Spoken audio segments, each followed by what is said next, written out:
NASA administrator recently said that the top priority of SpaceX is human spaceflight. Elon was standing right next to him and did not reply directly to that comment. Neither is SpaceX Mars vision contradictory to human spaceflight, but it is an interesting question to think about. If we assume Mars colonization to be the end goal of SpaceX, to what extent is human spaceflight necessary at this stage? For someone as busy as Elon Musk, running two multi-billion-dollar companies, leading a few cutting-edge research projects, and can still find time to interact with his followers on Twitter, what is SpaceX's business priority right now? There are three of them. Let's talk about them one by one. First of all, here's the reality of the space industry.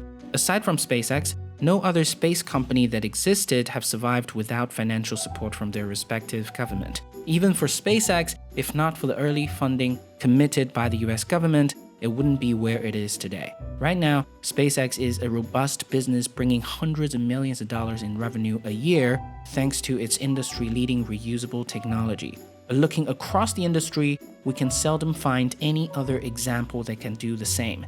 CNSA, ISRO, ULA, and Ariane, they're either government agencies directly funded by their respective country or private organizations paid for by government projects.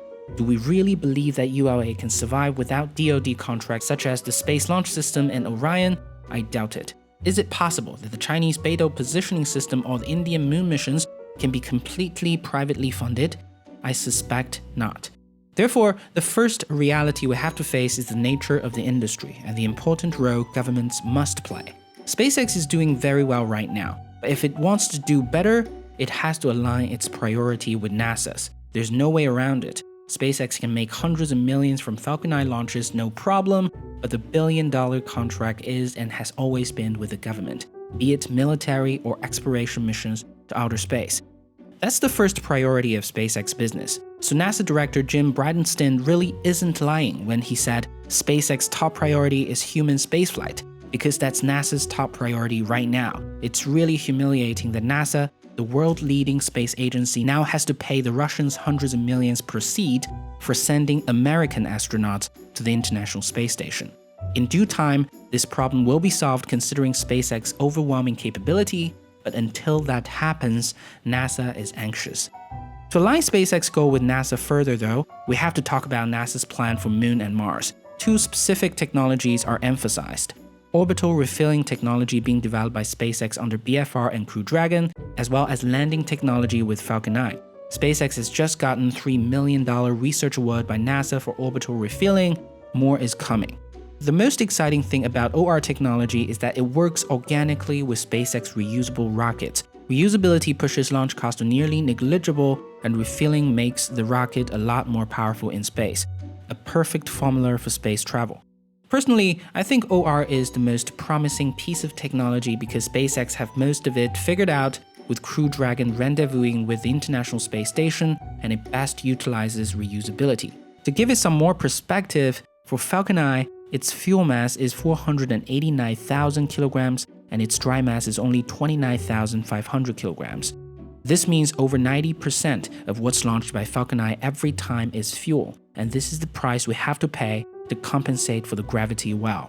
But if we can refuel the propellant tank in orbit with SpaceX's cheap reusable technology, our Moon and Mars missions will be a lot more achievable even with the rockets we have today.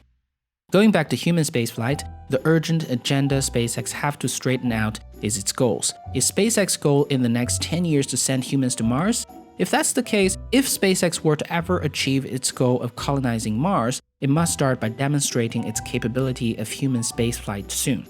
Right now, SpaceX is facing quite a few obstacles in doing so. Crew Dragon's inaugural launch has been delayed many times, not to mention the unfortunate explosion during test.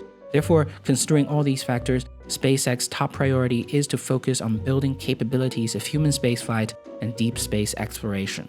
SpaceX's second highest priority is its responsibility to private investors. Google and Fidelity Investment did not invest $1 billion in SpaceX to get Americans to the moon, no matter how aspirational that is. They invested to make money providing internet from space. This is where StarLink comes in. StarLink, of course, is SpaceX's premier project that aspires to send over 12,000 satellites to the sky in 3 different altitudes. 300 kilometers, 600 kilometers, and 1,200 kilometers. Just recently, new filing of 30,000 more satellites were revealed, pointing towards SpaceX's confidence in higher capability and even more ambitious potentials.